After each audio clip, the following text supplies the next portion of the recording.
What it do? What it do? You know what to do. Like, subscribe, share, comment to my YouTube channel. Most definitely hit the bell icon. That's the notification bell to alert you all content that'll drop to my YouTube channel. Most definitely hit the thumbs up, the AKA the like button. YouTube appreciate that. S.L.R Media Crew appreciate that.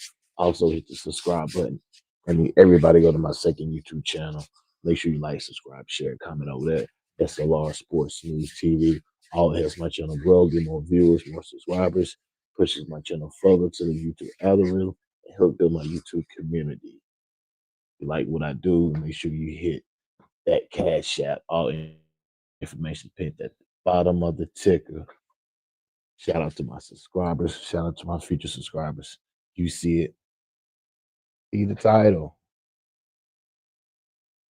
Oh, what's good, Jay Wick? What's good? He's talking about, I've been waiting for it. I've been waiting for this. Let's get this shit started. You already know what it is. Big Meech is way out of pocket for man. Listen, Big Meech, he's a rat. He's a big rat. Rat. Big Meech would have been better. I was just doing the whole 30 years. Oh, but he took that slide, that extra 10 off to knock Cuffy and Suarez off. We most definitely gonna get into this great content. We're gonna get into this shit because, like I said, I got the documents, all of that paperwork. We're gonna get into this shit. We're gonna break it all down. Yeah, BMF, we on your neck, Big Meech. On your neck.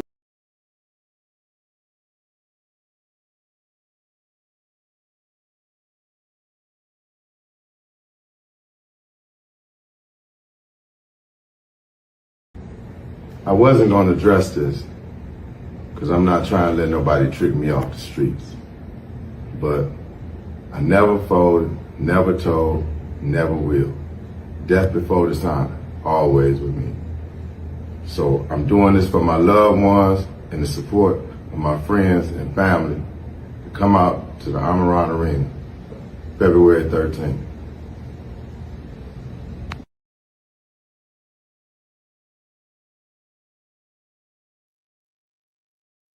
Crazy. That is crazy. Really? Really, Meech? Really? They was saying that's what I don't understand. He might have just well just did the whole time and done most of facts. Facts. Facts. I'm talking about he should have did the whole 30 piece. The whole 30. So you listen, there's no questions. You understand what I'm saying, Meech? There's no questions. I wouldn't give a fuck. I, they talking about I'll let you out in 28. Hell nah. I'm gonna do the whole 30. You ain't let me out in motherfucking 28. I don't want nobody think I took half a deal or any type of motherfucking deal to get them out of this, bro. Nah, nah. I ain't my brother Southwest T. But see, Meech, you the reason why Southwest T is out. And you the reason why you out. But somebody had to be sacrificed for your freedom. Hmm. And this one comes Cuffy. Oh, Cuffy. Oh yeah, 50's a bad man. He had them fooled. Yeah, pulling out left and right. That's right. But 50 knew. That's why I'm not mad at 50. 50 knew Meech was already he was already a rat even before when he did the BMF series. He knew that, but 50 also knew how much fucking money he can make off this only if Big Meech act right. He Big Meech done blew the bag. Rick Ross done neglected him. Rick Ross done ditched him. You don't hear Ross signing Big Meech to anything. Anything. Big Meech Records, BMF, nothing. Now look at him. Come holler at me, Meech. Come holler at me. I got a job for you. I got a job for you, Big Meech. Most definitely. Yeah, come on my channel. Tell me your story. I'll get you right, Meech. Oh, yeah. I ain't gonna sit here and call you a rat. You know what I'm saying? I'm gonna let you speak your story. You understand? Meech. I previously told y'all that crazy stuff is about to go down because of the big Meech Welcome Back concert, but y'all didn't believe me. At this point, it should be legalized that 50 Cent is that dude you shouldn't be playing games with because he's always going to win no matter how long it takes. Few hours to Big Meech Welcome Back concert, Rick Ross made a video letting us know that the concert has been canceled. Poor niggas get in their feelings. Oh my God, how we get right next to the money bag? It's going down tonight, man. Ricky Rose. I'm gonna close the show out like. I don't want to go that one. Let's see where we at. Oh shit. 50 got them rights for BMF for 10 years. Shit. I think I'm Big Meech. Oh, Larry Hoover. Whip and work. Hallelujah. One nation. Under God. Real niggas getting money from the start. My Royce triple black. I meet your hoe. Rose.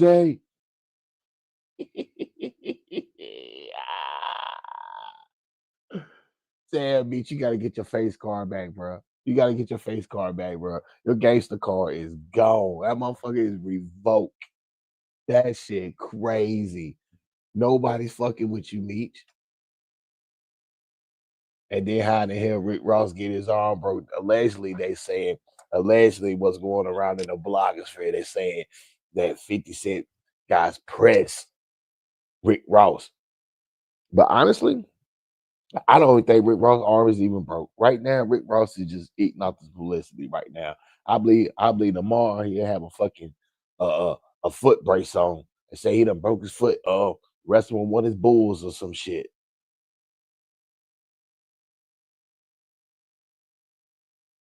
Rick Ross gonna have to show me medical. I'm talking about x-rays. I need to see it, Rick Ross.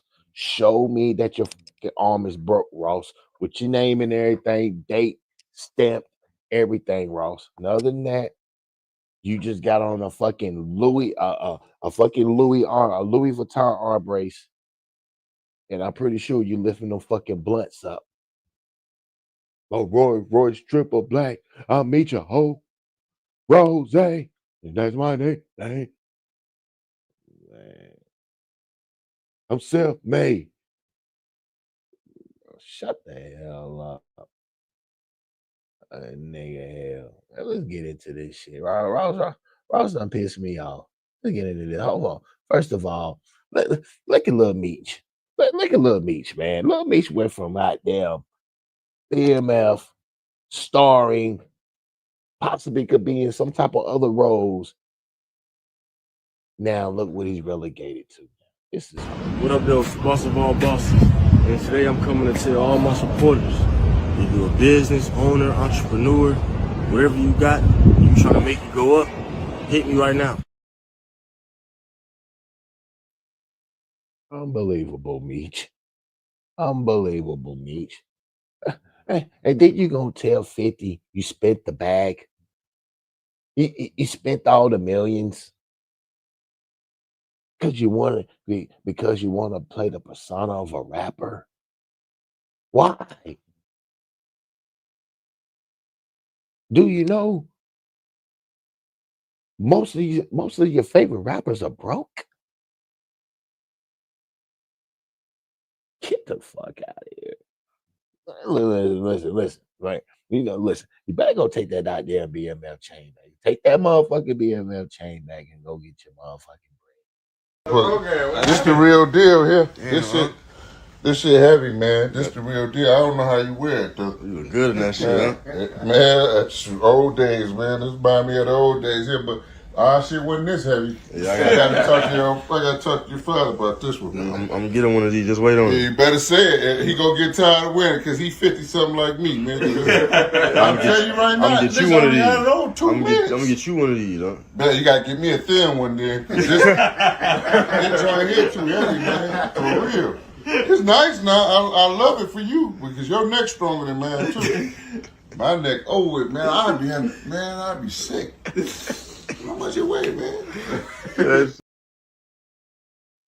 I mean, chain nice though. Chain nice though. But if you told 50 that you ain't got none of that bread, no more bread, month salary, none of that. The only thing you got to show for is that fucking BMX chain. I think I'm Big Meech, Larry Hoover, whipping work. Hallelujah. Come on, little Meech. You gotta stop this, man. Rick Ross always been a cornball. I never really liked him. If I was 50, I'd do a crime series on the real Rick Ross. It's coming. It's coming. You know the real Rick Ross series is coming. You know 50. You know he got it in the works. You already know 50 got it in the works. Little Meech, little Meech is all fucked up begging. Yeah, you see that shit? You see, man, that motherfucker begging. Little Meech is begging. Get the $500 promos. Meech, come on, Meech. Come and listen. Promo my channel for free, Meech. Promo my channel for free. You might get more notice. Hey, come on, 500. I'd be mad. Listen, first of all, I'd be mad at my daddy. I'd be mad at Big Meech. I'd be mad at Big Meech. How the fuck you go in and you not come out with no motherfucking bread, Meech? How? How? I'm Little Meech. I ain't got no fucking my bro. I'd have 50 to pay for my acting school because my broke ass fucking daddy was out here fucking blowing up the motherfucking money. Nah, this ain't black mafia family. This is blowing money fast. This is what my daddy was doing. Then you hear the stories about Meech, how Meech was leaving all the dope, money, and vehicles. Where's it at, Meech? Then you hear all the people that were fucking with you with the BMF, wasn't doing nothing for your son, wasn't shooting your girl no bread. Then you come out with no bread, but you getting all these chains, you getting these jerseys, all this, ain't nobody threw you 40, 50, 100K. Nobody. Rick Ross, they give you to an imprint of the label. I think I'm Big Meech, Larry Hoover, whipping work. Hallelujah. My Rolls Royce triple black. I'm Meech up. Shame on you, Meech. Shame on you, bro. You should have did the whole 30, bro. You didn't think this shit wasn't gonna fucking come out, bro. You didn't think what nobody gonna fucking find out. Why you think Southwest T was fucking laying low? He didn't want none of this bullshit. He most definitely didn't want you to come out trying to play CEO. Now look at you. Your card been revoked. You just might just go on back in and do the rest of your time each. Or sell your or go to Tubi. Go to Tubi. Tubi give you a little 2,500. You know what I'm saying? 2,500. You know what I'm saying? For your story. I ain't gonna give you nothing, Meech. You can come to my channel and you can tell your story. I ain't gonna get you nothing. You can break that shit down raw and uncut. You know, I told you what I do on my channel. We raw and cut up 30. We keep it 100. Ain't no sugar cut. We ain't throwing this shit. We ain't edited nut. We gonna roll with the punches. Maybe Blue Da Vinci was right. Maybe Blue was right, huh? Now let me find out. Let me tell me Timmy Cowan's got you by the motherfucking neck, Meech. Don't be walking around with this shit by yourself. I'm walking around with you. I'm only walking around with you with that motherfucker on. If I ain't with you, I don't want it. This shit come with the Draco. This shit come with the Draco. Come with the Draco. Still, this shit come with the Draco. What you think about it though, Fire? How I feel? This shit feel good. Wait, get the strap.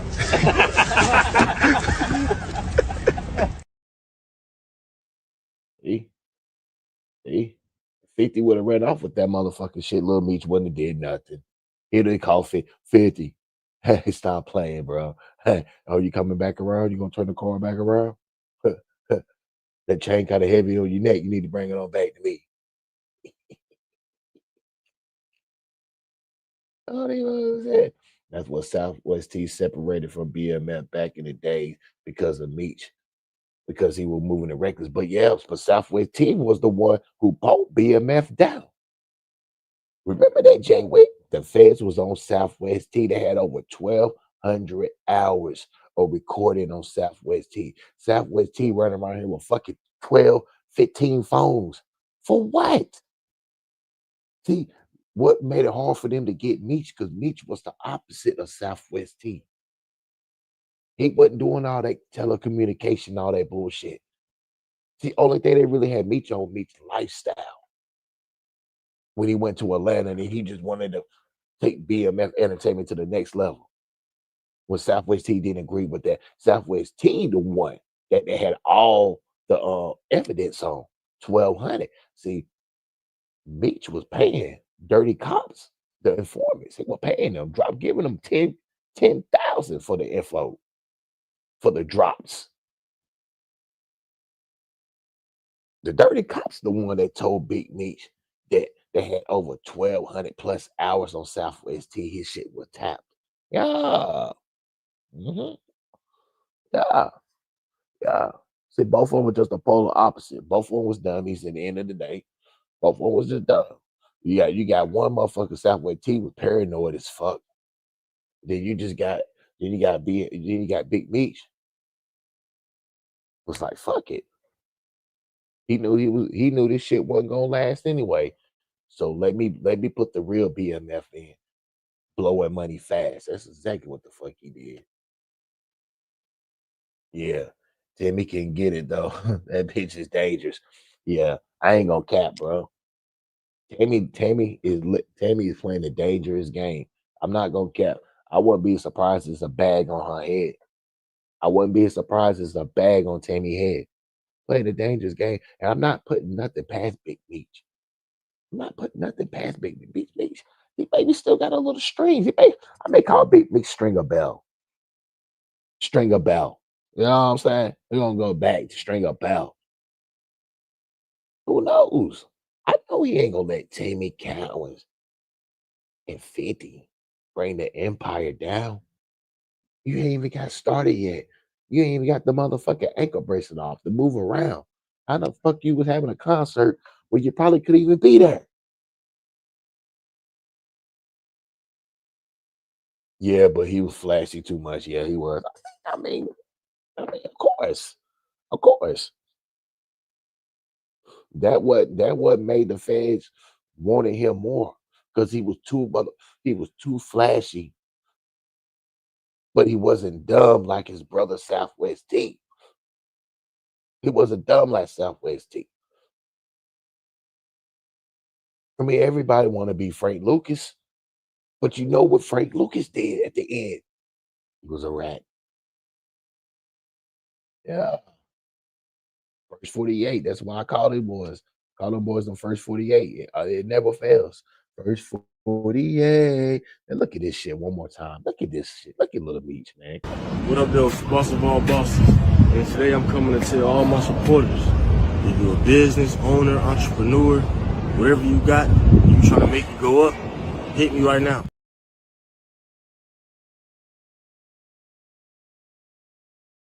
Smack. Bam, banging on you, man. Banging on you. You know what I mean? Yeah. That's the mayor over there. We appreciate the hospitality. We appreciate Smack DVD. We appreciate my man right here, Big Jason, coming down here. You know what I'm saying? Everybody, man, we came to celebrate. Miami appreciate you coming in. 30 years ago, hip-hop, rhythm and blues, rhythm and blues, soul, all that.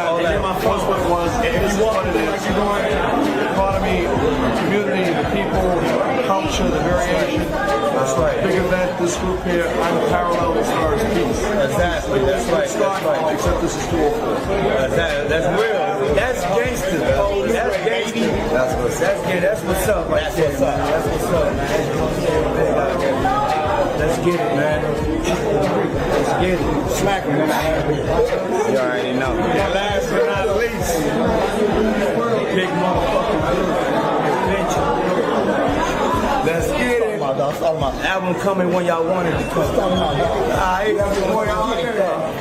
Man, y'all motherfuckers, pussy motherfuckers better understand something, nigga. It's a real movement going on right here. Young Blue, Da Vinci, Young Jeezy, Baby D, and the rest of the motherfuckers that roll with the BMF Entertainment Squadron, nickel. Y'all see, I told y'all, nigga, that it was popping, nigga. It's popping for real, nigga. Ain't no more special event but J-Bo birthday. Ain't no awards. Ain't none of that shit making it pop right now, dog. This straight us, nigga. You know? Let's smith that. Look at that. What a coincidence. What a coincidence. Look who all they acting big bag tough at the end. Look at the one. Look at the one. Hey, it was him. Oh yeah, he was a snitch. Or Blue Da Vinci. See, this the shit that I'm talking about. This the reason why I don't fuck with dudes like Blue Da Vinci. Nobody would even fucking know who you are, Blue Da Vinci. I just made you irrelevant again. Nobody knew who you was. Then you want to be a snake. You want to bite the hand that fed you, who made you irrelevant.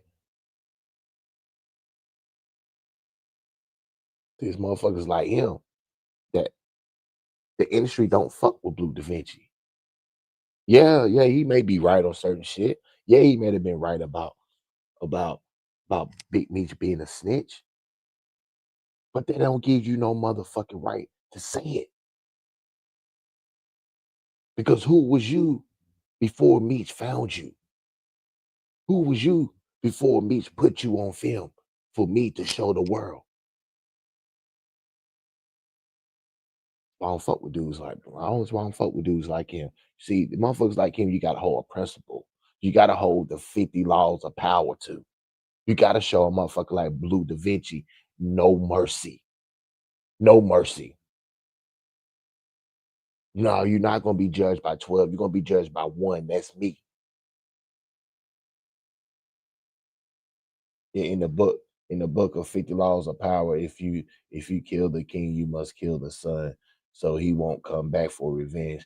50 had to do what he had to do. Yeah. He had to cut everybody off. Facts. Facts. Facts. You got to. You got to. You got to keep that shit like mob style. You got to. You no longer, you have to take the father and the son out. There's no lineage. There's no carry on. There's no passage. There's nothing. You that right there, you cut the generational tie. There's no, it's over with. It's severed. Only the mom and the daughter can only be the ones be able to pick up the pieces, but they won't be able to do that because it's too heavy. 50 had to do it. I don't blame him. I don't give a damn what the son said. Son should have been smarter. 50 knew that motherfucker wasn't smart. 50 knew he wasn't nothing but a junkie all the motherfucking time. Just want to blow his motherfucking money. Didn't want to invest nothing. 50 probably throwing him like a little investment shit. Hey, you need to invest in this. What you think about this? This and that. I mean, you know what I'm saying? I just want to act. I just want to act and stack my money. Get the fuck out of here. Nigga, you supposed to be with Summer Walker, motherfucker. Come on, little Meech. You played yourself, bro. Stop it. Why you think Jeezy ain't been fucking around with him? Yeah, Jeezy know. But see, Jeezy know. I'm gonna tell you another thing about Jeezy. I'm gonna tell you another thing. The reason why a lot of people in the rap industry don't fuck with Jeezy because Jeezy did some foul ass motherfucking shit. You know what I'm saying? You want to shit on the BMF process. You want to try to decode yourself from the BMF shit because you act like you didn't want no charges or nothing. You know what I'm saying? That's why motherfuckers in the industry don't fuck with Jeezy. You see, a lot of rappers don't do no music with Jeezy.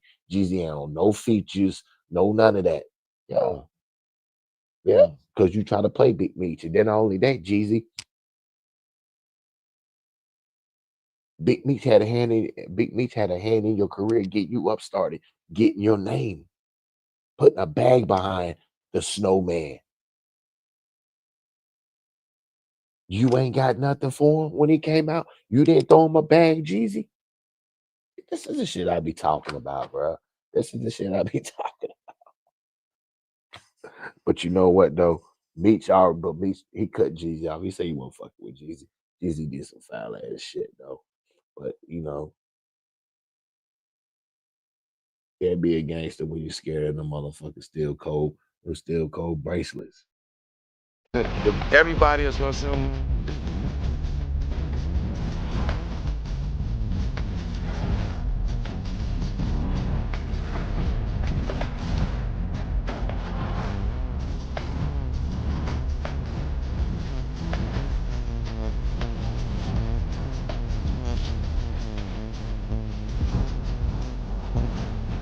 And everything starts with the leader. I'm a good leader, so I got good people that follow. You know what I'm saying? It's simple. If you can only be like the nigga that's running your crew. If you got a robbing ass boss, then you're gonna be a robbing ass crew. If you got a real boss who know how to sacrifice and take the bad along with the good and show his crew know how to be men, then this what you get. Everybody shining like new money. It ain't no other crew like this in the world, and it never will be another one. Not black. It never will be, because it said that if niggas like this is shining all together, being together, doing shit every day, then they gonna fall out over some money or somebody gonna rob, steal, and kill. I have yet to see that. All of us get along with money. We have money, we've been had money. Money ain't nothing without us being together. It don't do no it don't make no difference if you the maid,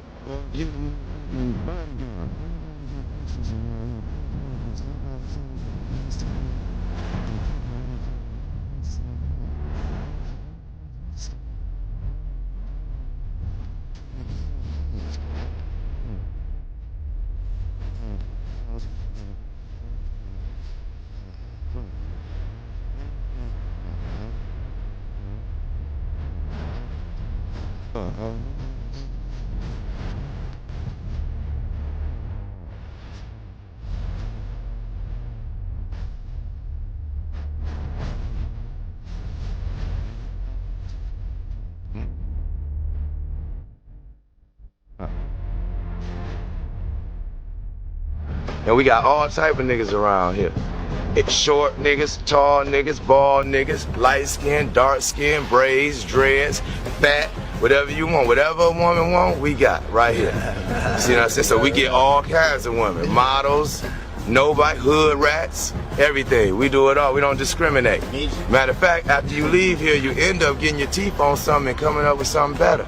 You know what I'm saying? Like a new car, a new house, maybe your kids get to go to school, private school, paid for, courtesy of the mob.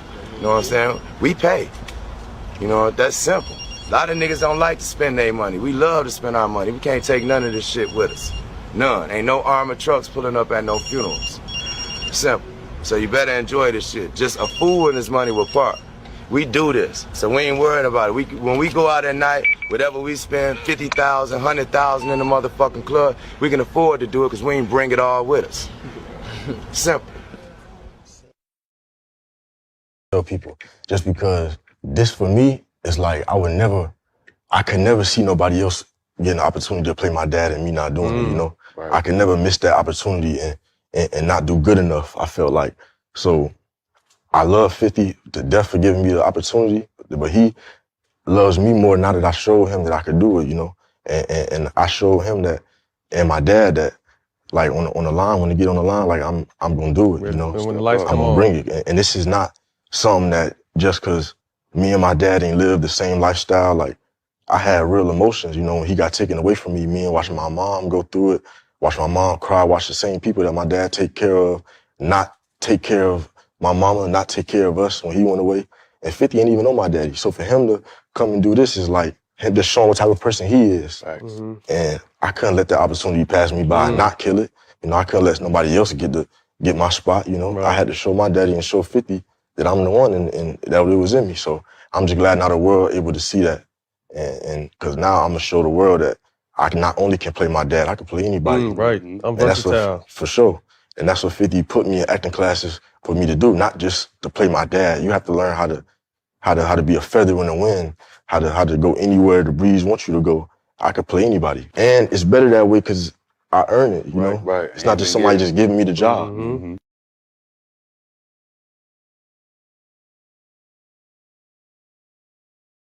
This Rick Ross situation about the event being canceled, let me tell y'all what really happened. It wasn't because 50 had anything to do with that. 50 ain't have nothing to do with that. 50 called me and was like, Big Tone, what they talking about? So Rick Ross canceled it. I said, let me make some phone call, 50. Right? I got Ross on the phone.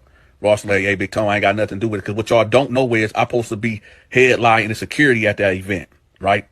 So Rick Ross instantly told me like, hey, Big Tone, you know, I ain't got nothing to do with that, bro. Nothing. I said, I understand. So what happened? He said, I don't know, man. You got to holler at Meech.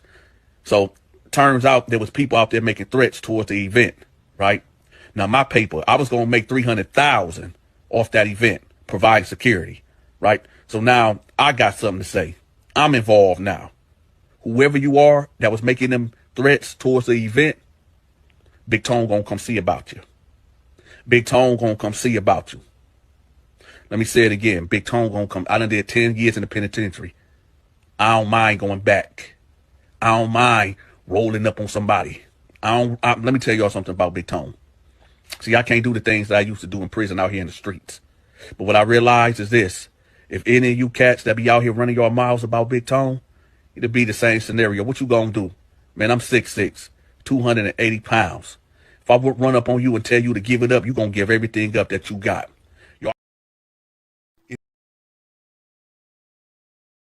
You know, and then in 2007, Meech and Terry, they pled guilty to running a continuing criminal enterprise. They took 30 years each. You ended up pleading guilty and getting 7 years. Well, I pleaded to 7, but what happened was when I went to court to plea and get my sentence accepted by the judge changed it. The judge said he didn't feel that that I did in this time enough to accept that plea. He said, I'm not going to accept that plea. He said, I feel like you were a victim to your circumstances, all the abuse. I mean, it's public record that he said, you know what? Because I think it's the burning bed syndrome. I can't think of what that law was. He gave me a extra time off of that. I got 18 more months off of that. I ended up being sentenced to 57 months. Right. Yeah. 5 years. 5 years. Mm-hmm. Yeah. November 19th, 2007. Historic street figure Demetrius Flannery, a.k.a. Big Meech, stood in front of the judge. He was here to enter a guilty plea, finally bringing some closure to this battle for his freedom. Over the years, things would be pretty quiet for Meech.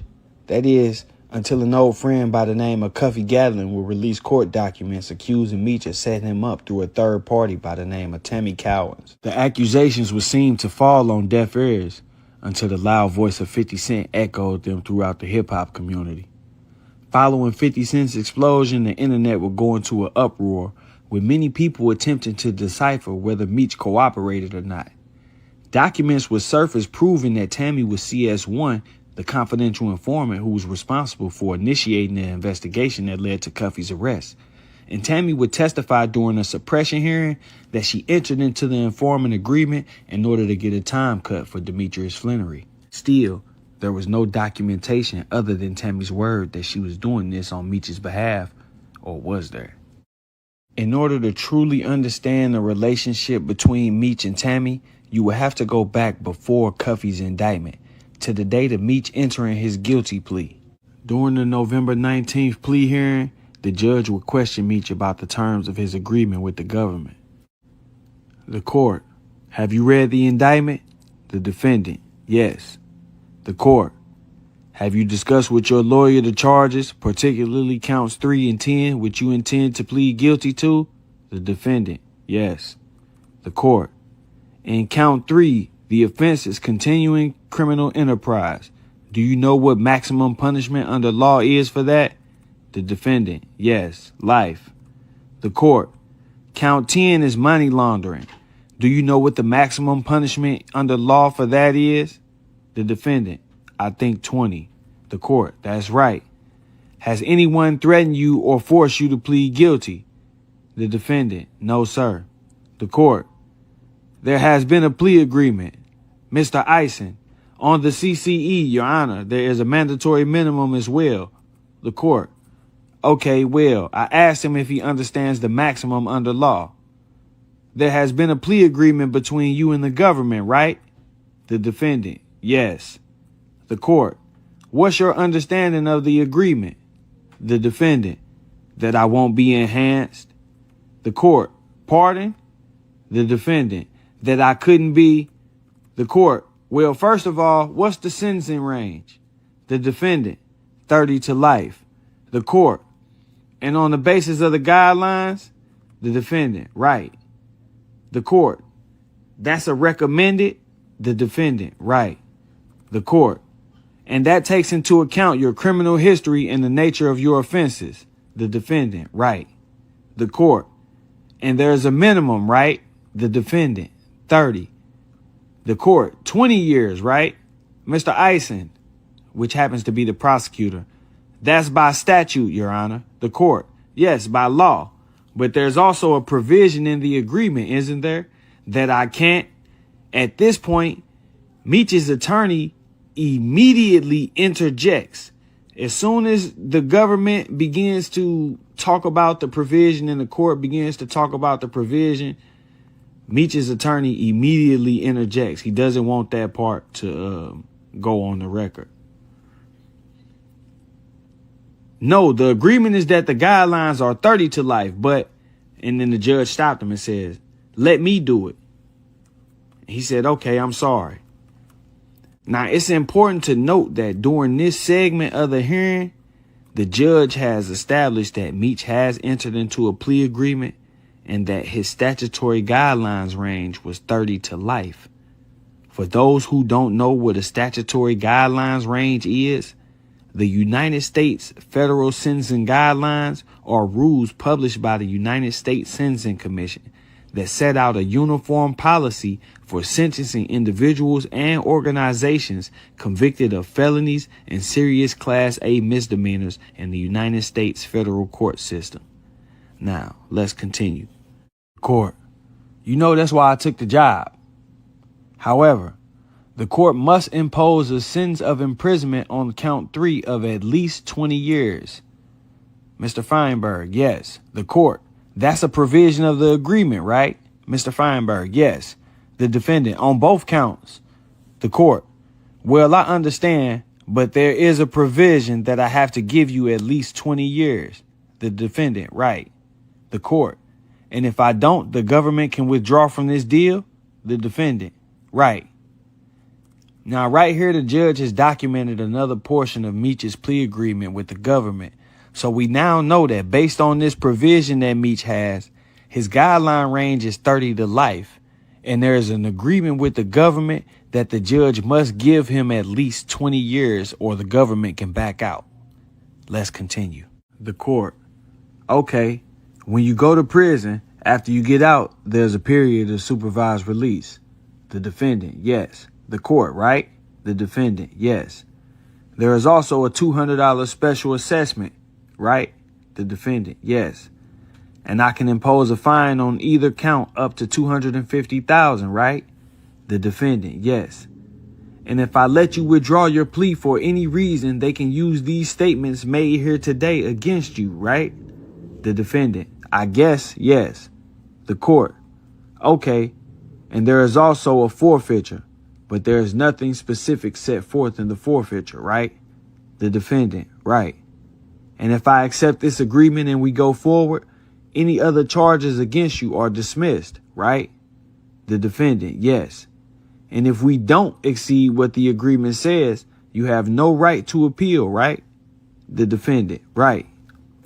And if it should turn out that your criminal history is different than that which you have all agreed upon, I can go higher, right? But you can't get out of it. Here, the judge is informing Meech that if some new information comes out, or if he leaves something out when assisting the probation officer, that the judge can go higher than what the agreed upon max is. Meech would expose that max with his reaction.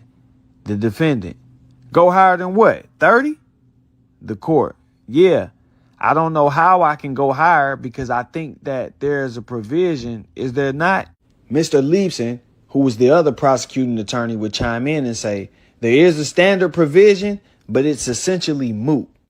If you don't know what the word moot means in a court of law, an issue or case being moot means that it has lost its practical significance because the underlying controversy has been resolved one way or another. So now that we have reviewed the transcripts of the plea hearing, these are the things that we know from Meech's own acknowledgement. Based on his criminal history points and relevant conduct, his guideline range was 30 to life. He then made an agreement with the government, and based on that agreement, he would plead guilty. And in exchange, the court would not be able to give him less than 20 years, but the government would agree to seek.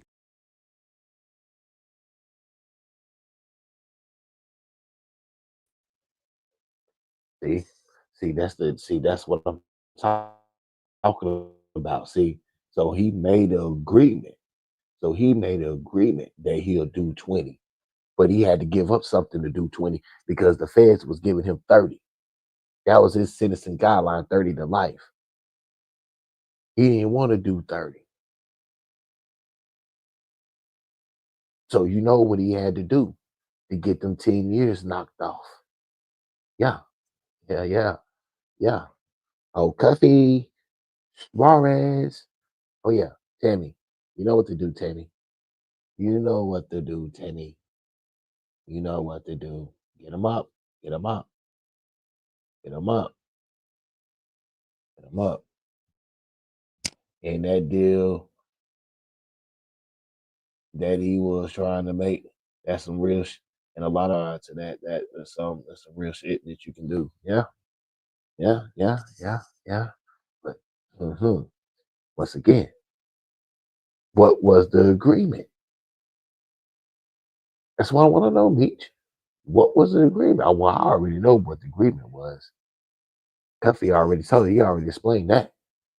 But why though, Meech?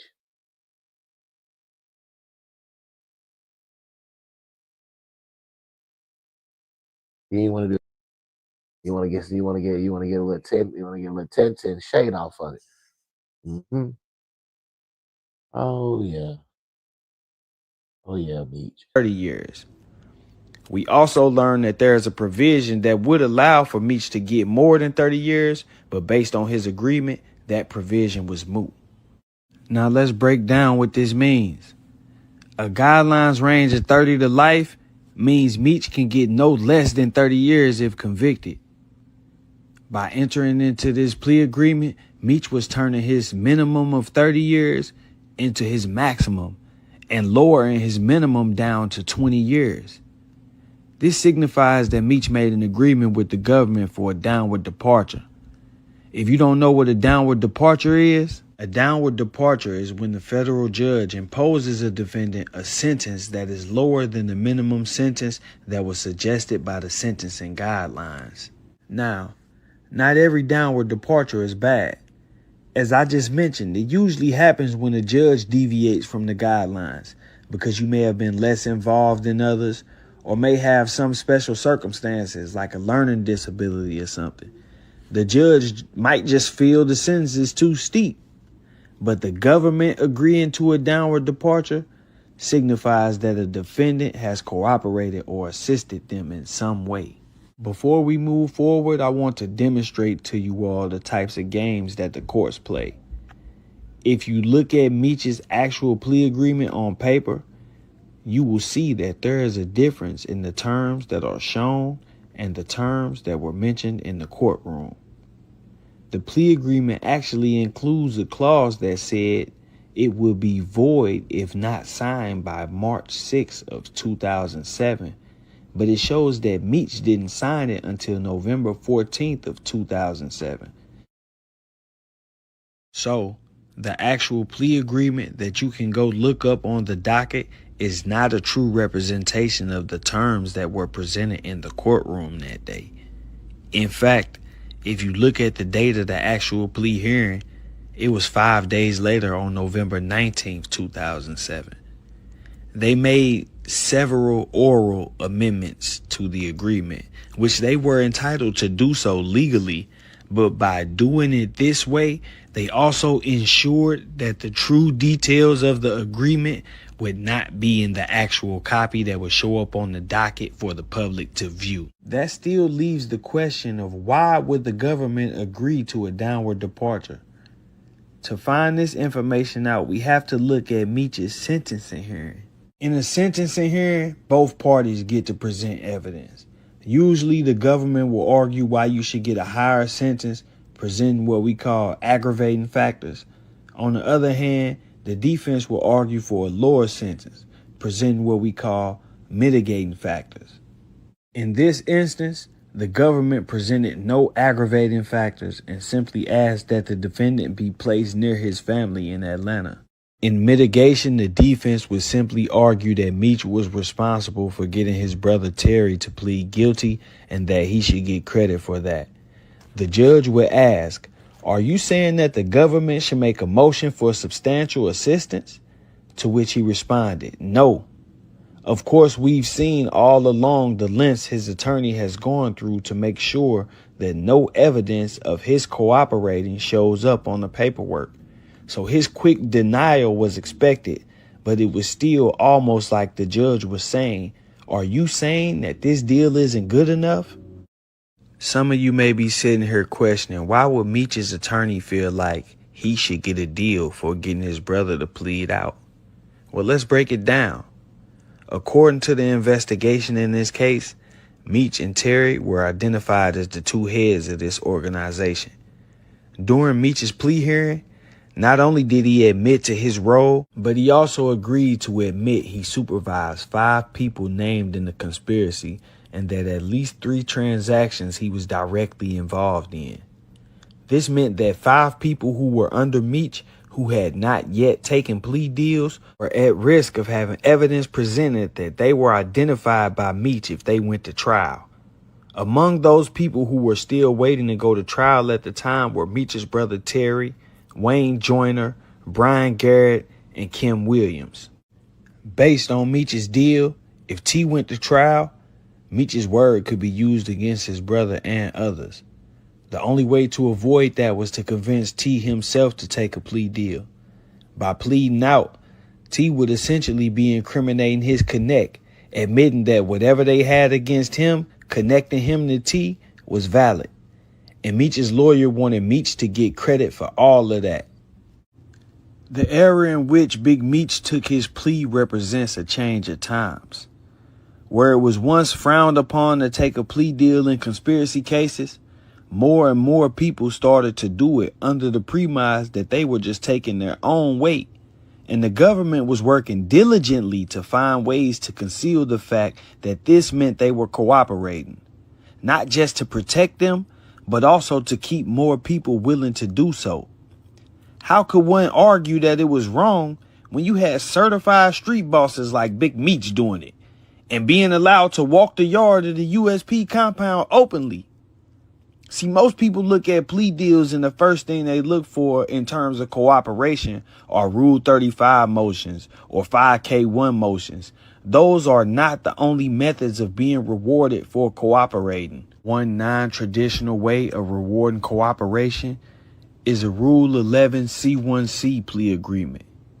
Many attorneys recognize and practice this method because it allows them to negotiate a reward with the government.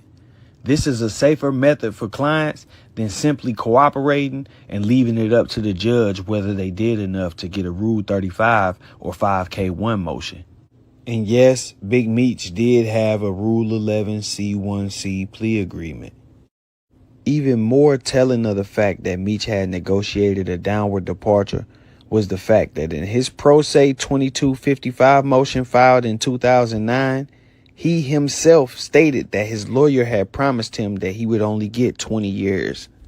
Meech also took this opportunity to pretty much blame everything that was going on his brother, denying any involvement and saying that if he was guilty of anything, it was just being the brother of Terry Flannery.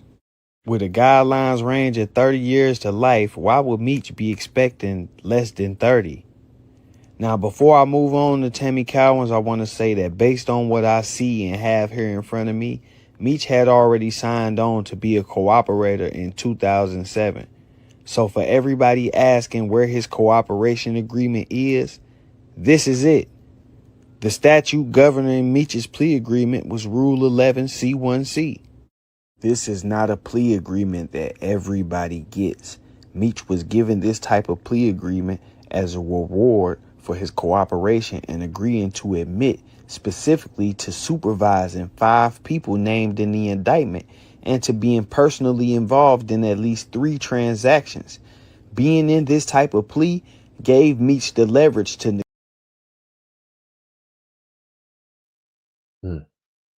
You see it.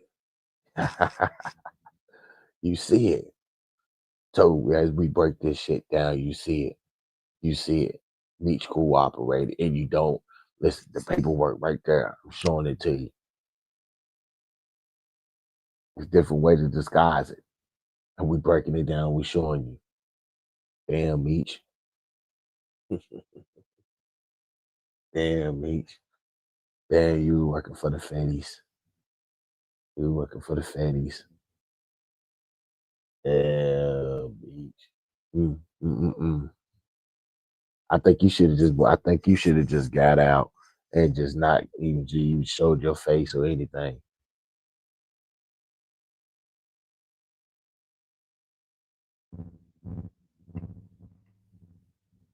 It ain't looking good for you, Meech. Most definitely ain't looking good for you. Leverage to negotiate the life sentence off the table and limiting his sentence to between 20 and 30 years. Because Meech had this plea agreement already locked in since '07, he didn't have to sign a new agreement or create new terms once Tammy came along. He only had to put her to work. Enter 2012. Big Meech business partner and owner of his life rights, who is also working as a confidential informant, Tammy Cowens, contacts the DEA and informs them of an arrangement that Meech has put together between the individual he was just recently incarcerated with and his longtime friend, Cuffy Gatlin. Cuffy, completely unsuspecting, because he and Meech are friends, and also because the government did such a good job of covering up Meech through the paperwork, indulges. Throughout this arrangement, Tammy is documenting the calls between Cuffy and the other individual so as to add credibility to her information. Cuffy eventually gets indicted, and through litigation, details emerge that the confidential source on Cuffy's case is Tammy. Tammy is now upset with her FBI handlers because they assure her that her name would not be exposed. She contacts Meech and tells him her cover is blown, and he responds by saying he don't want his name in it. Never once reaches out to Cuff to disassociate himself, and never actually cuts Tammy off or reprimanded her for destroying his friendship with Cuff. In retaliation for being exposed, she contacts Cuffy's attorney and tells him that the agents lied in their probable cause affidavits and exposes some of their own underhand practices. Cuffy files a motion to suppress, and all of that information that Tammy possesses comes out on record, and we find ourselves here. I think the biggest lesson to be learned in this situation is that the streets don't love nobody. In my opinion, yes, Meech cooperated and was well aware of what Tammy was doing as well. All of the things he loved about the streets and all of the things he enjoyed ultimately led to his downfall, and his fight for freedom and life probably damaged his relationship with his brother more than we will ever know. He's now fighting to maintain his street reputation, as the clout from that will probably be his only legitimate way to earn income, which is itself a contradiction of everything he preached to his brother in that holding tank the day he told him that he was going to take the government's plea deal. I think Meech should use his platform to talk to troubled kids and explain that just like the Nicky Barnes, Frank Lucases, and all of those guys before him, they too will find themselves in that same position if they pursue a career in the streets. I also hope that this message reaches some of the brothers in the feds, the ones who go hard and stand on business, doing their best to keep the ones with no morals and integrity away. To those brothers, pay attention. Recognize that they are finding new ways to disguise the ones who sent to stir the chaos. I mean, when you look at the grand scheme of things, Meech was an informant disguised as a real one and was able to get two unsuspecting people who thought they were his friends to believe that they were doing business with him just so he could set them up to get himself out of trouble. That act of treachery is, in my opinion, more evil than the act of selling drugs. It take a special kind of evil to knowingly set your friends up to lose their freedom for life just to gain your own when they had no fault in your current situation at all. It just go to show you that when life is on the line, the gloves are off, whether it's loss of life through death or loss of life through freedom. When that time comes, it's every man for himself.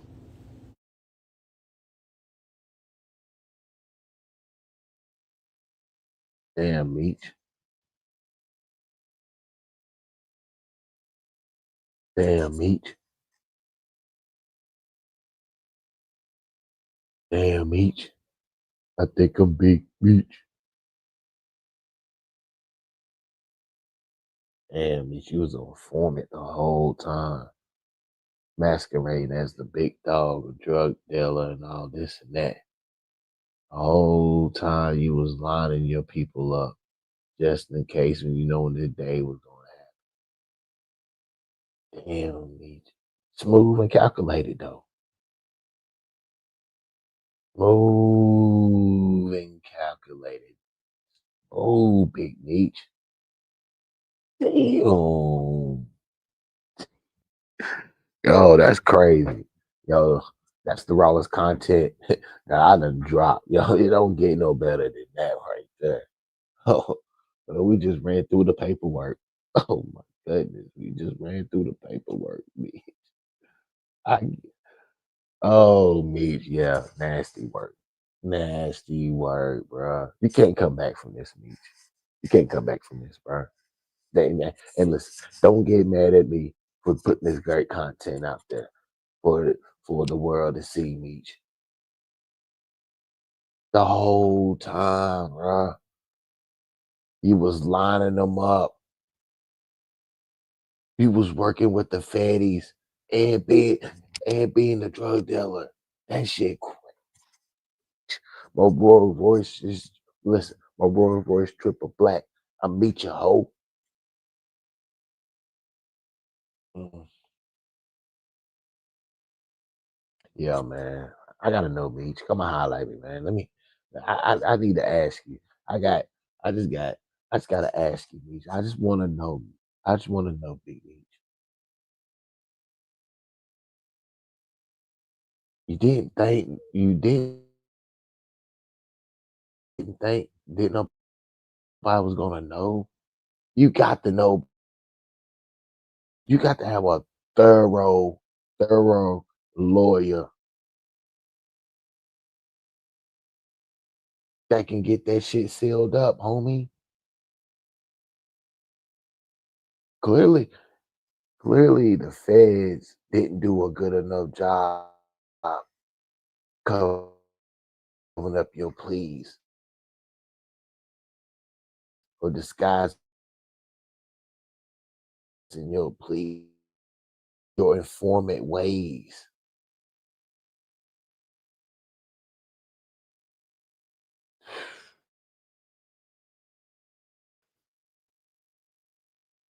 Where you line Cuffy up for nothing.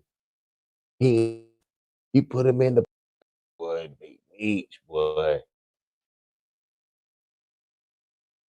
Deli. Cats got to realize that motherfucker sitting in the pain. A lot of niggas is knocked out of there. Yeah, man, I'm trying to tell you, like, I'm trying to tell you, trying to tell you.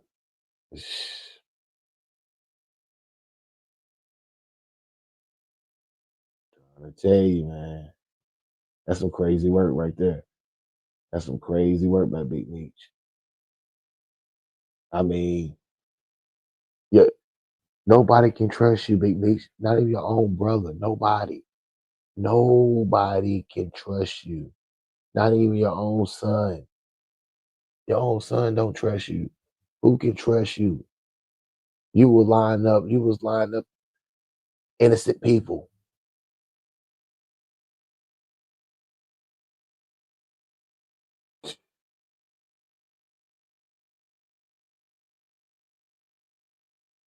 That's crazy. Mm.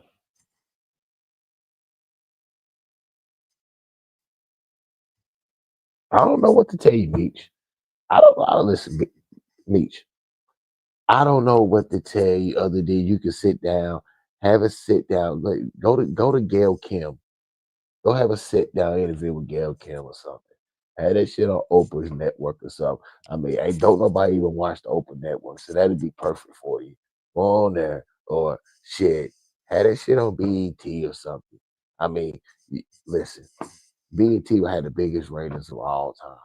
If you go on there, just go ahead, let it out, Big Meech. You need the money. You need the money. You need that sit down interview for the world to see, Big Meech. See, all the gangsters, all the real ones, they ain't gonna watch it. They don't even care because after what I just showed, you know. But the ones who still believe in you, the ones who reveres you, they're gonna watch that interview. The number's gonna go up. The algorithm is gonna explode. I'm telling you, Big Meech, your hashtags, Big Meech, hashtag Big Meech. I'm telling you, it's gonna explode. You need that. I need that. It's gonna boom my channel even more. Told you.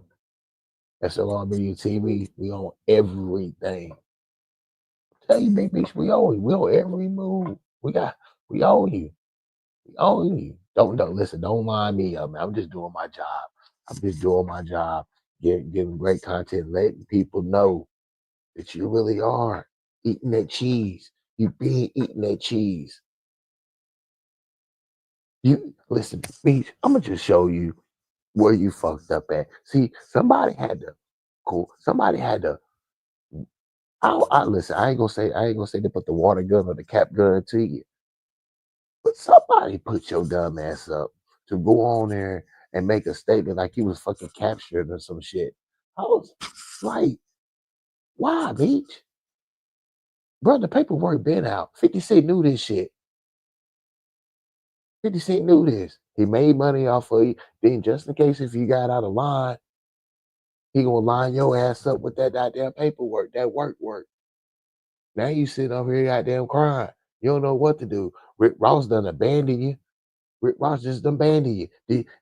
Did you hurt Rick Ross, Big Meech? Was it you? Was you the one that was pressed Rick Ross? Did you put your hands on the boss? Oh, did you put your hands on Rose? Rose, did you? Let me find out, Big Meech. Let me find out, Big Meech. He said, line up your day. Yeah, A1, your homie, that's faithful. Boy, listen, made your first meal. I'm trying to tell you. I'm trying to tell you. I'm trying to tell you. I tell you, he was out and free, too free as a bird. LOL, damn, he might as well go to Vlad. Police said, yeah, Vlad's coming. It's coming. And I'm going to watch it. I'm going to watch it. I'm going to watch it and I'm going to analyze it, Big Meech. And you better be truthful, Big Meech. As a matter of fact, before you go on it, Big Meech, have a different hairstyle. Don't you come on there with that fucking pencil beard that who designed that, who drew that shit on your fucking face. Cut that shit off your fucking face. Big Meech, I don't want to see no facial hair. Listen, I don't know who the fuck is, I don't listen. That shit is not working. Take that shit back to the pen. I know you thought about having some type of designer beard when you come out, but that ain't it, Big Meech. See, you were coming out looking fugazi. Then you fucked up. You put the big ass Big Meech. I'm gonna show that big ass Big Meech chain, that BMF chain that's been around the rusty necks of the BMF family.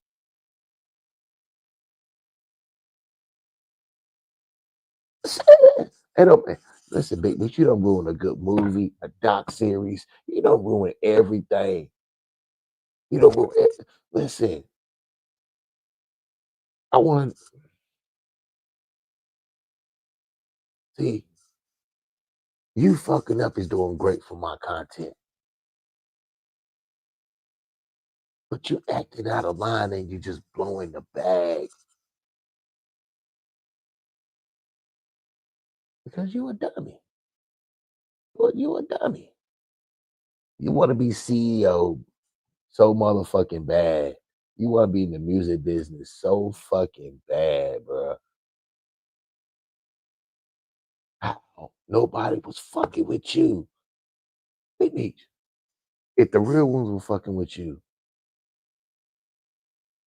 You damn near you'll have at least 500,000 at least. As soon as you came out of touchdown, as soon as you came out of touchdown, motherfuckers should have been throwing you 20 packs, 30 packs, 50 packs, 100 packs.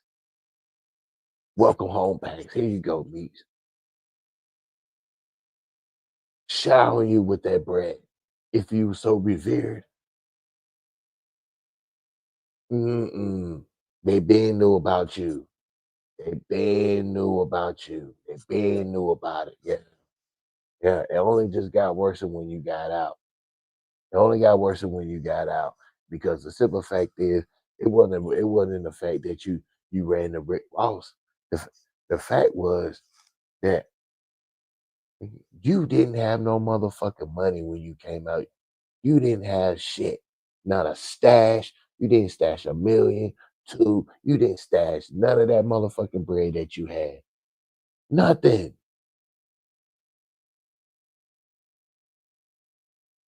This motherfucker came out broke. So who can really believe your lifestyle?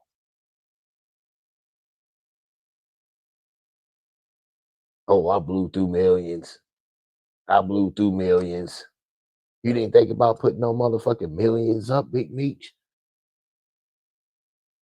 You thought you you thought you was gonna be a Mexican cartel leader. You thought you just gonna be a forever boss.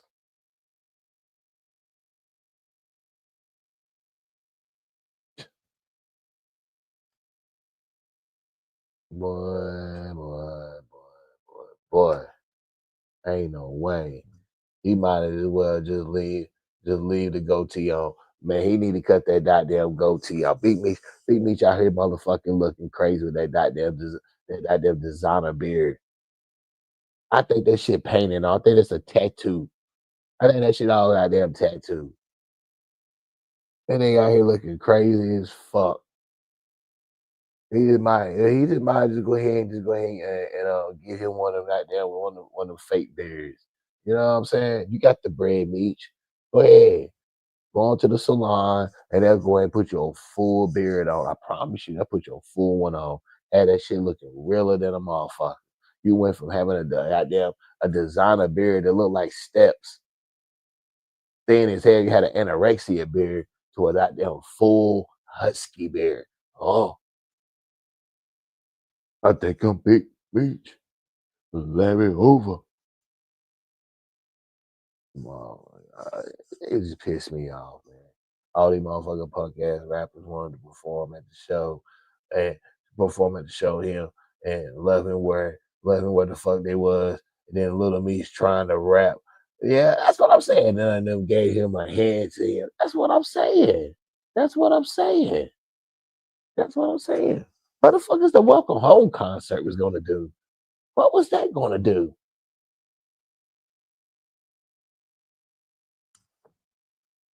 Thank you, 50. Thank you, Fifth.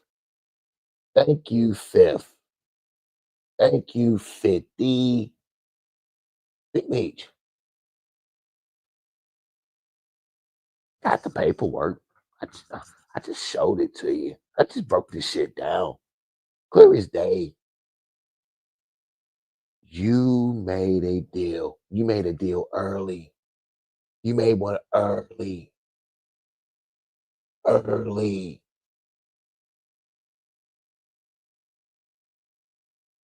So you already knew. You already knew somebody. Somebody had to go. Somebody had to go because you weren't going to spend the rest of your life in prison. But you know what? You should have stayed where the fuck you was at. And if you were smart, Big Meech, you'll go right on back. Yeah, because that's where you belong. That's where you feel your most accomplished. That's where you feel your most star power. That's where you feel like the boss. Go on back, Big Meech. Go on back. Go on back. You ain't got to pot the motherfucking piss in. You came, You came out this bitch broke. See, that's why motherfuckers really don't want to fuck with you, baby. Because you came out broke. You came out broke. The illusion of the fairy tale is that y'all made so much motherfucking money that Big Meech should have had something stashed away.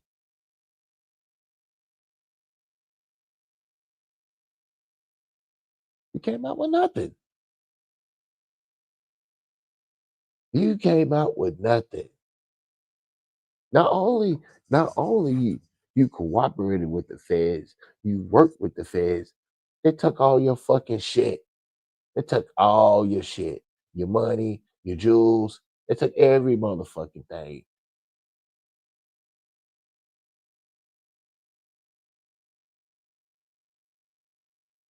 You didn't have nothing.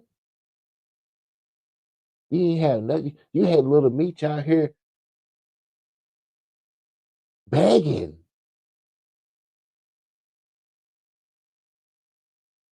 It wouldn't been for his mama being a flight attendant. Little Meech would probably be out here in the streets too. Little Meech. He wasn't in the streets now. Don't get it twisted. That's why Little Meech is a druggie. That's why he a druggie because that's all he know. That's all he know to do.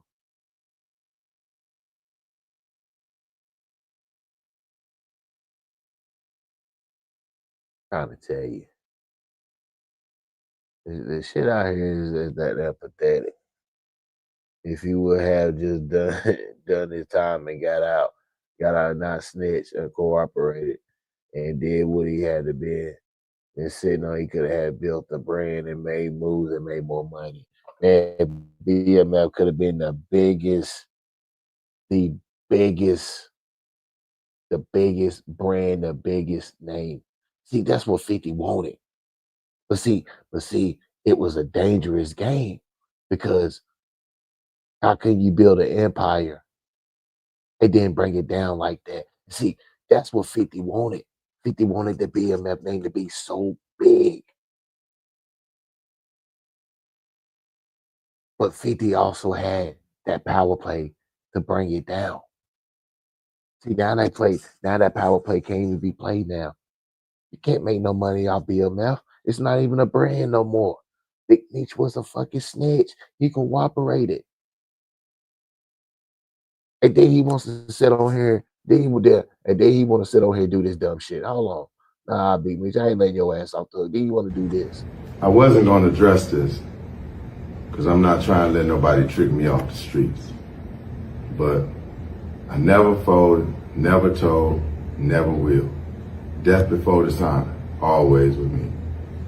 So I'm doing this for my loved ones and the support of my friends and family to come out to the Amaran Arena, February 13th.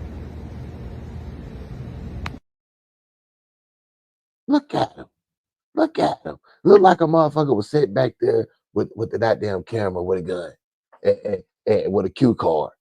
All three multitasking. This is what you say now. This is what you say. How the fuck you see? Going back to prison, Big Meech. Going back to prison, bro. Going back. Going back. Go on. No fucking body asked for that shit, motherfucker. Nobody asked for that. You fucking stupid. Go on back, man. Go on back. You and that goddamn, that prison beard. Go on back, man. Get your ass on back. You don't ain't got your teeth done. Go on back where you belong to. Go on back, eat your sardines, your tuna fish, crackers. Go on, work out. See, you stupid. You fucking dumb as fuck. I need to do this for my friends and for my family. Who are you doing it for? Because you know why? They in danger. You got your friends and your family in danger. Maybe you probably got little Meech in danger. Huh? No, I don't think Kofi bag is big enough. I don't think it was long enough to really put Meech in danger. But listen, Meech. Listen. Listen, I tell you what you do. Tell you what you do. This is what you do. What you do. Exactly what you do. Go on 20 versus 1. That's what you do. That's what you do. Go on 20 versus 1. Little Meech and Big Meech. Special edition. Let's go. Let's go. I ain't gonna watch it, but I'm just saying though, I'm giving you a little avenue where you can work and try to get your little substance. You know what I'm saying? Get your little bag, get your little couple dollars. That's what you do. Go to 20 versus 1. Yeah. Yeah. Mm-hmm. Mm-hmm. Boosie. Boosie. I mean, Boosie, you was gonna do a show for free, right? Boosie, you always known you say you stand up for real ones, right? Huh? Where you at? Where you at, Boosie? Where you at? Where you at? Stand up for the real niggas. Stand up for the real niggas. He had self-destruct button in case he got out of like, you goddamn right he did. You damn right he did. You damn right. I'm saying this shit could have been on Tubi. This shit, listen. This shit could have been on the Fire Stick. The Fire Stick boys, the streamers. Go holler at Academic. Go holler at Academic. Go holler at Academic. Go holler at Academic. Academics. Come on. You say you got the juice. You say you got the juice. You say you got the juice. DJ Academics. Big Meech need you. You need that rescue package. Need you now. Don't leave Big Meech out here by himself. Don't leave him out here to drown. Don't leave Big Meech out here to drizzle. Don't do that. Don't do that. Big Meech needs you. My Royal Royce is triple black. I'll meet you, ho. Don't do it. I'm calling on all rappers, streamers, podcasters, bloggers. Yeah, all the Noah dolls. Everybody join in and put $5 to the Big Meech fund, to the Big Dummy fund. He needs the help. He's asking for $5 from everybody. He's blowing money fast. It's not Black Mafia family. It's blowing money fast. He needs the bread. Little Meech needs the bread. He still need more acting to go. So it's going to take money for Little Meech to continue acting school. So I don't give a damn what Little Meech say. He talking about he can star in any role. No the fuck you can't. No the fuck you can't. Stop playing. Stop playing. Stop playing. We will not see Little Meech starring in any other motherfucking role unless that shit on Tubi. Telling y'all right now. I'm telling you right now. And if 50 got any type of motherfucking rights to Little Meech won't be doing no motherfucking acting no time soon. No time soon. Little Meech better have a good ass motherfucking agent. We gonna see where your acting skills at, Little Meech. We gonna see. We gonna see. I'm saying you been in the acting game, you should know your shit now. Fuck that. You should be like, shit, I'm doing my own movies. Fuck that. Little Meech Productions. Fuck that. 50 ain't gonna motherfucking stop my paper. He ain't gonna stop my motherfucking paper. Yeah, Little Meech Production. Coming soon. Yeah, we dropping our own shit exclusive. Tubi, you know what I'm saying? On my website. Stop playing Fire Stick Boys. We coming. Okay. All right. Okay. Yeah. They dropping this shit on motherfucking Too Bad. Yeah. We find out. Yeah. Hey, put that shit on Hallmark. Put that shit on the Hallmark channel. You know what I'm saying? Shit, shop that shit around. Somebody's gonna take that motherfucking, somebody gonna take the BMF shit. Shop your shit around now, little Meech. Cause you gonna need it. It's a lot of channels.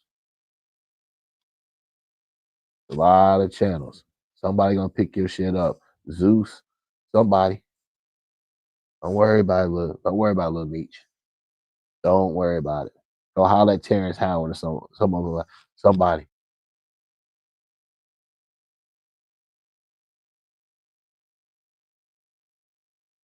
He said 50 turned the one off on that man.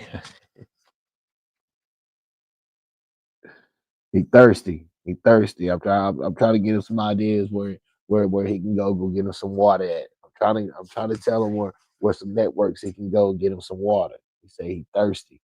I'm like, damn, trying to tell you, you gotta go to these ones. You gotta go to, like, hey, shit, you gotta do what you gotta do.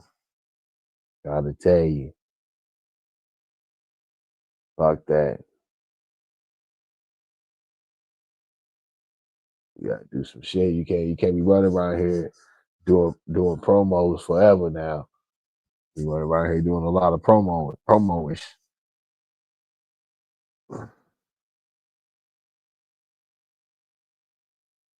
Yeah, fifth. Many man, wish death upon me. Blood my eyes and all you gonna see. Oh shit. God damn, boy. Y'all motherfuckers didn't learn that from Ja Rule. Y'all didn't learn from Ja. God damn. That shit crazy. Y'all didn't.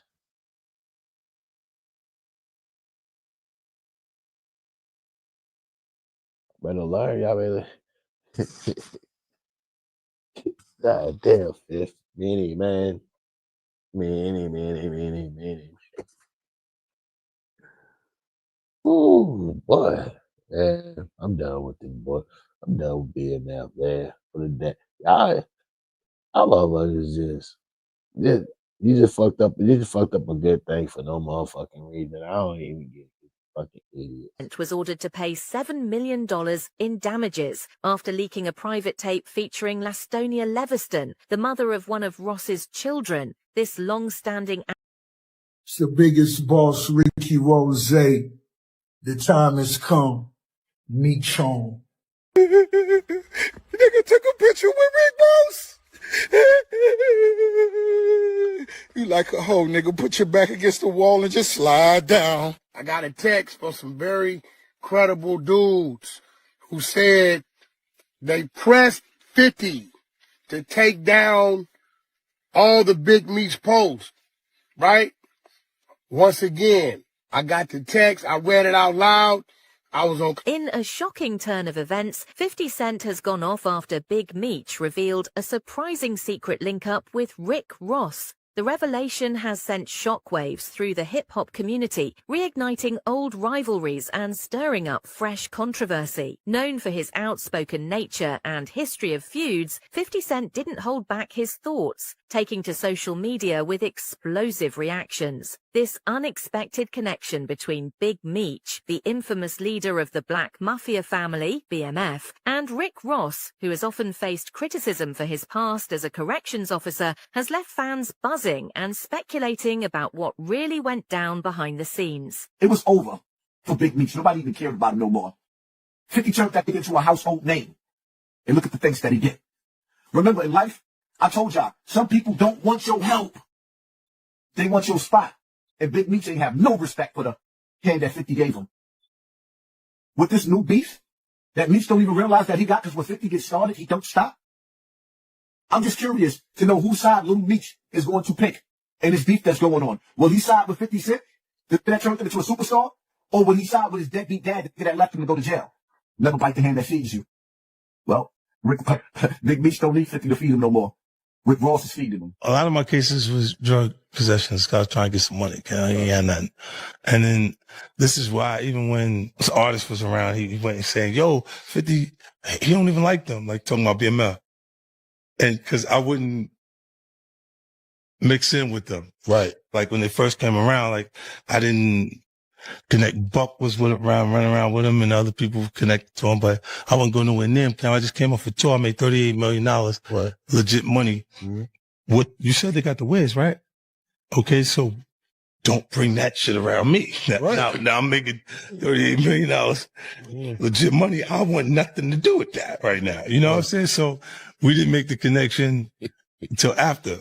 Right. That, that blew over. And I'm just knowing my temperament. I don't need to be around that. The hip-hop world is no stranger to feuds, but the recent clash involving 50 Cent, Big Meech and Rick Ross has taken the drama to new heights. The controversy ignited when Demetrius Big Meech Flannery was seen collaborating with Rick Ross, a long-standing adversary of 50 Cent. This unexpected alliance did not sit well with 50 Cent, leading him to publicly denounce Big Meech and label him a rat. February 13th, the Big Meech benefit concert. It's going to be iconic. Too many names to list, but let me salute some of the legends. Lil Baby, Bossman D-Lo, 21 Savage, Red, Ricky Rose. Now, this the first time it's ever been done. Me performing BMF with the icon himself. This shit gonna be special. Epic. Get your tickets right now. I'm back. The tension escalated when 50 Cent took to Instagram to express his disapproval. He posted an image of a rat accompanied by the caption, "I think I'm Big Meech," referencing Rick Ross's 2010 hit BMF, Blowin' Money Fast. In the same post, 50 Cent criticized Big Meech for not maintaining his relationship with Tammy Cowens, a producer associated with the BMF television series. He hinted at an upcoming tell-all documentary by Cowens that would expose the truth behind the BMF organization. Man, 50 done posted this big rat, and he says the biggest mistake he ever made was not sustaining his relationship with Tammy Cowens. Her tell-all document reveals the truth. And boy, listen, man. 50, I told you, he not trying to hear this. He not trying to hear it. He's not going to respect the relationship with Big Meech and Rick Ross. The other day you heard me tell you that he's not trying to hear it. You can look at it and tell, man, it's a situation that annoys him, man. And like I said, he was there. The BMF series, they're saying they're going to cancel it after this series goes through. They're going to cancel it. What do you guys think, man? Heavy on the Bel Air. Shout out me. Shout out Terry. You mad at Terry? You mad at Meech? You mad at this one? You mad at S.L.R? You mad at bro? Bro. Nobody don't owe you no loyalty. Y'all niggas did business. The money was made. We moving on. Niggas is moving on from you, bro. You not the big homie. What are you talking about, man? Me, salute, man. Do your thing, throw your parties, get right, get money, man. Now he's a rat. You knew all this before all this shit happened. You still want to stop it, man. Listen, man. This dude is being exposed, and a lot is going down, man. There's a lot about to unfold in the next 2-3 months, man. I know everything, bro. I got all the inside scoops. I know everything that's going on behind the scenes. Niggas already been put me on to with the man. Listen, man. Either get down or lay down, man. Get with the winning team, baby. I'm trying to let nobody trick me off the street. Get your cup off the street. I never folded, never told. You told Tammy to tell. Before this time, always with me. So I'm doing this for my loved ones and the support of my friends and family. Y'all gonna be disappointed when Lil Baby don't show up? When Skilla don't show up or Vizzo don't show up? And all these motherfuckers don't show up? I wasn't going to address this. Cause I'm not reading drops, man. Look at you reading this shit. But I never folded, never told, never will. Just before the time, always with me. So I'm doing this for my loved ones and the support of my friends and family. come out to the Amarada. He can't even go. You on house arrest. He can't even go. Rick Ross, known for his unfiltered responses, did not remain silent. He addressed 50 Cent's remarks by posting a video on his Instagram story. In the video, Ross mockingly imitated 50 Cent's reaction, saying, "I took a picture with Rick Ross." He then added, "You like a put your back against the wall and just slide down." This response was a clear dismissal of 50 Cent's grievances, suggesting that 50 was overreacting to the situation. Hey, Curtis Jackson, you more than welcome to bring that Versace Lamborghini to the car show and your little homies. I know them niggas with them niggas, Auntie Murder. Yeah, nigga, I know you got a Toyota Tundra. I know it. I can see it in your face. Look what's going on, man. You got 50 Cent trolling. Now you got the getting involved. Man, look what's going on, how the industry continue to destroy us. Look how these grown men that should know better sitting on this platform arguing about just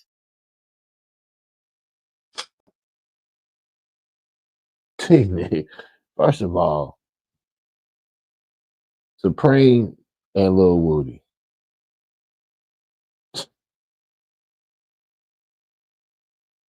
Embarrassment. Just the embarrassment. Just the embarrassment. Just the embarrassment. In an old interview with 50 Cent, he already said that if he sees you fucks with somebody he ain't cool with, he ain't got to separate from. He said that shit back in the day. That's facts.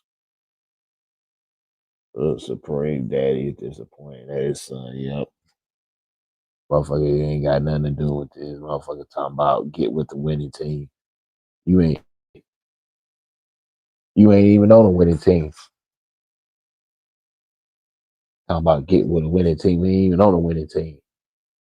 The hell out of here. That ain't lame as hell. He'll never get no shows or anything booked. 50 gonna cancel him. He already canceled.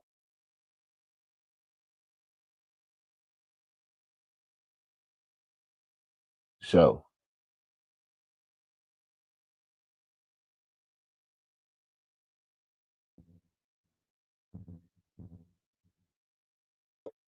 that's why I be trying to tell y'all, like, listen, kids, y'all gotta be careful who y'all follow, who y'all look up to. These dudes are twice y'all age on the internet acting like some kids, bro. Look what that money make them do. The friction between 50 Cent and Big Meech is particularly noteworthy given their past collaboration. 50 Cent played a pivotal role in bringing the BMF story to the small screen through the Starz series BMF, which chronicles the rise and fall of the Black Mafia family. The show features Big Meech's son, Demetrius Lil Meech Flannery Jr., portraying his father, adding a personal touch to the narrative. This partnership seemed strong, making the recent fallout even more surprising. Is there anything about Ross and his career that you have any respect for? Oh, no, there's nothing there. There's nothing there. I never wanted to work with him. You know, I understand from a perspective of someone who's just listening to what it sounds like. I mean, he's a great rapper. But does it matter that he's a correctional officer? Does that ever matter? Does it matter? Even when artists, look at the irony of the artists that come under him. So Meek. Right. Wale. Prison reform. Mm-hmm. And all of the wrongfully convicted and wrongfully treated people in the prison system. It seems like you loved the Hated the Lover song. I saw you was on IG, you was playing it. If you, my mama kissing the girl, you gotta back that up. That shit was hard right there. Hey, that was that nigga's best verse. I mentioned his mom, she was one of those. So I said it in front of the song, but the song was produced by Cool and Dre, Legendary. which is my homie. Legendary. So the song was a dope song. You know what I'm saying? I can tell you. Yeah. But I'm a homie. He ain't getting no money. Keep laughing because it's funny. When he come here, if he ever come here and say, how you feel, Rose getting all that money, nigga? Do him like that.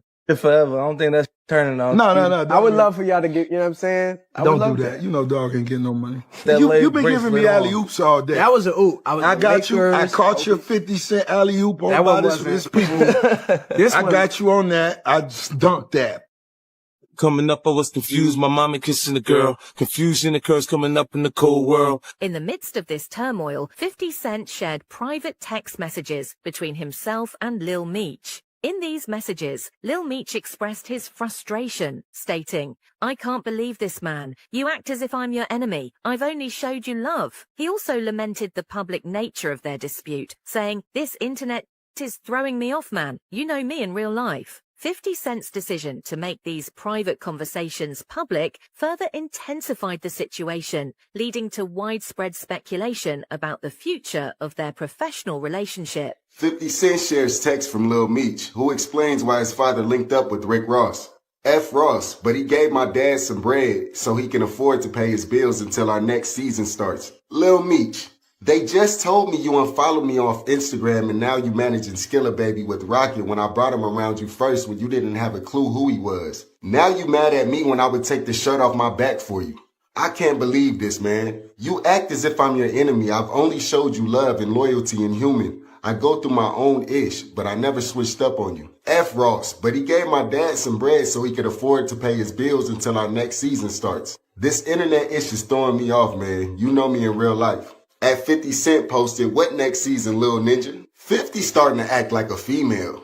This probably the first L for 50, my opinion. Lil Meech ain't have ish to do with that. This cordy. What next season is crazy work. Ninjas don't play about that loyalty. No matter what, you gotta ride with Pops. Somebody out here, or maybe it's just a bunch of people out here that need to hear this. And it was like, you thought you was special. You really thought you was special.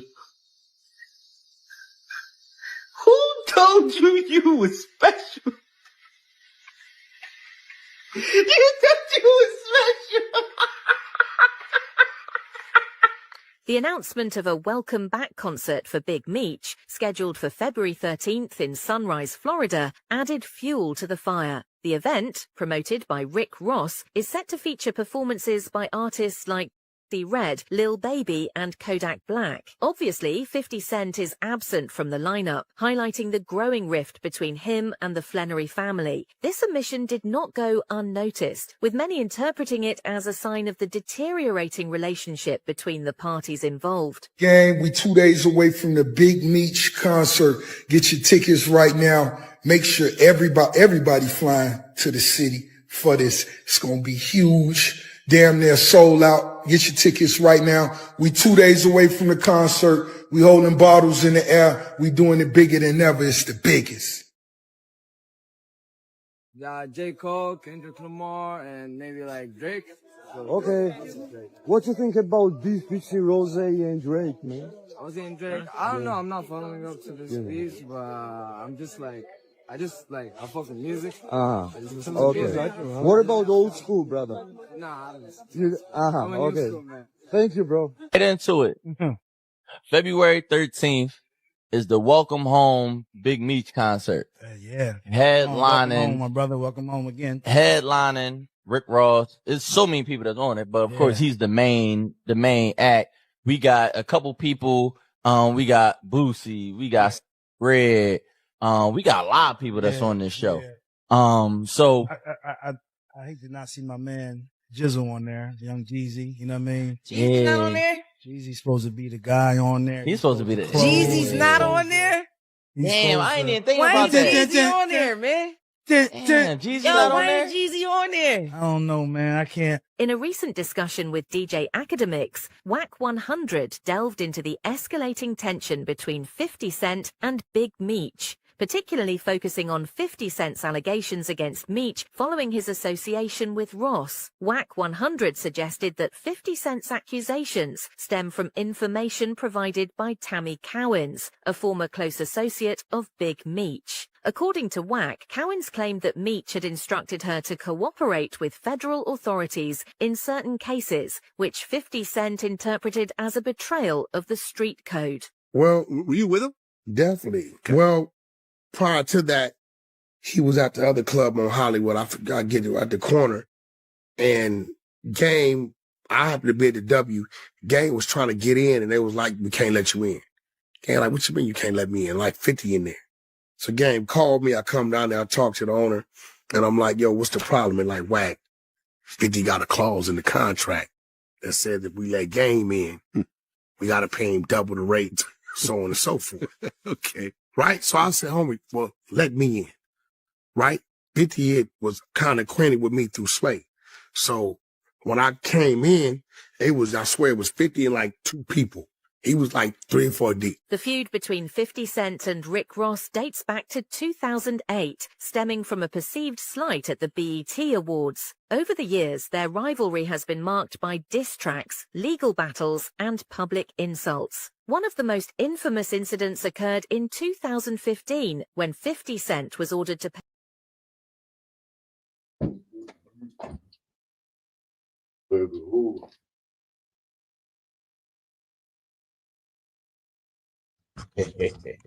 Shit, boy.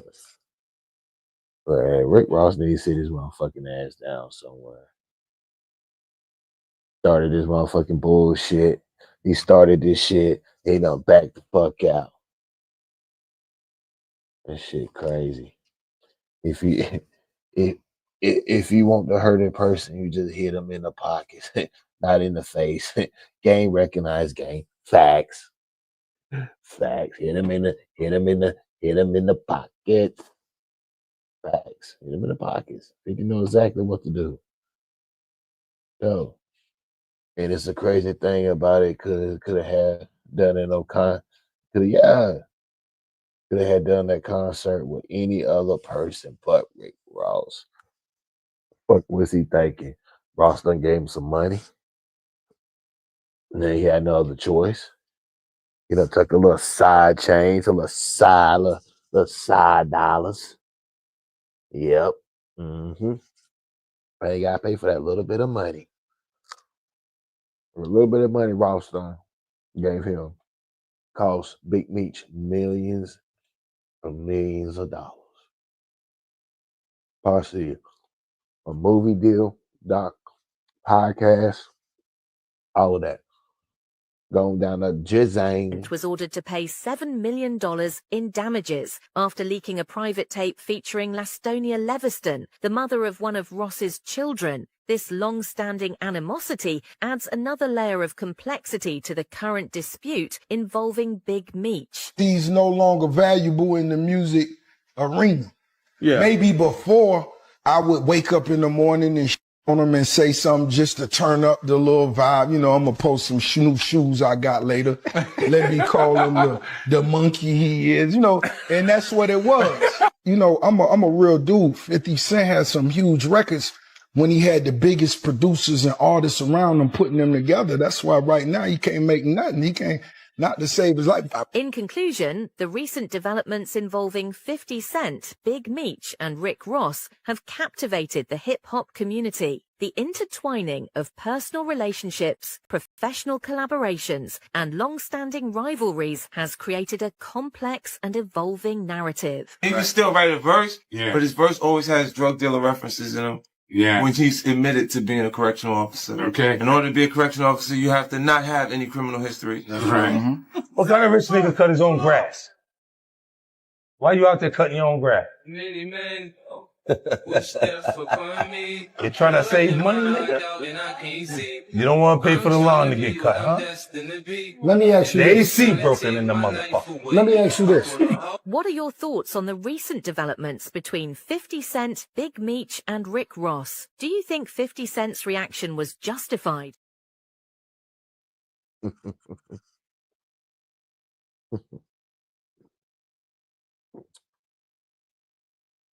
Many men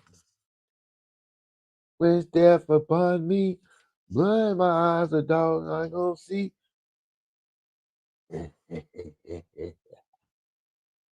The boss.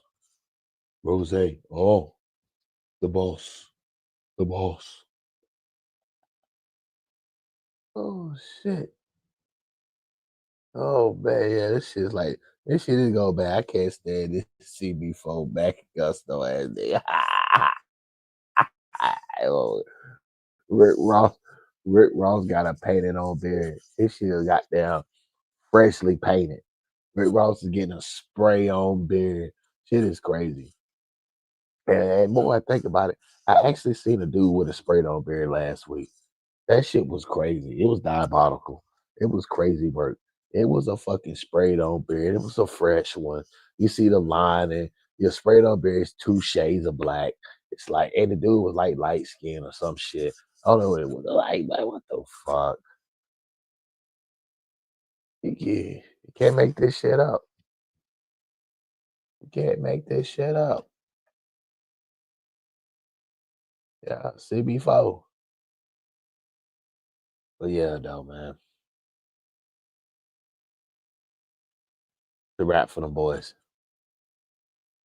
It is what it is. Real thing. B Meech, figure it out. Figure it out, Big Meech. Figure it out. I don't know how you gonna do it. Figure this shit out. Most definitely.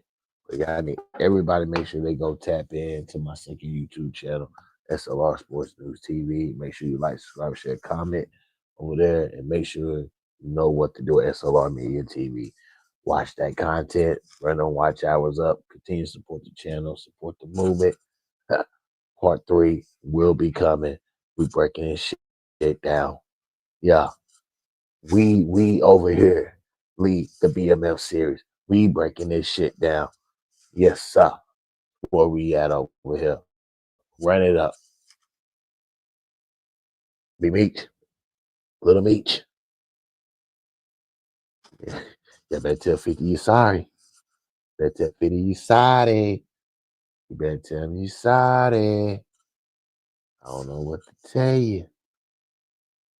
50 ain't playing nice with you, Big Meech.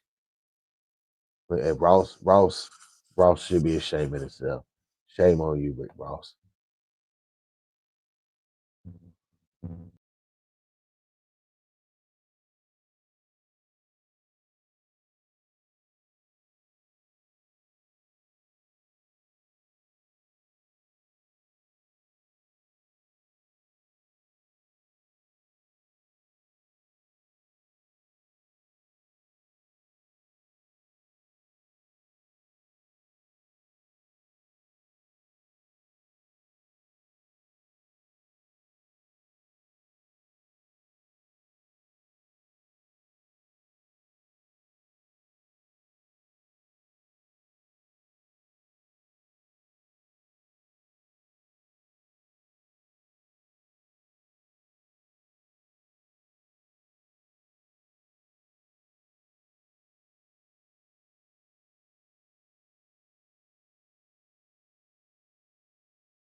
Like, subscribe, share, comment to my YouTube channel.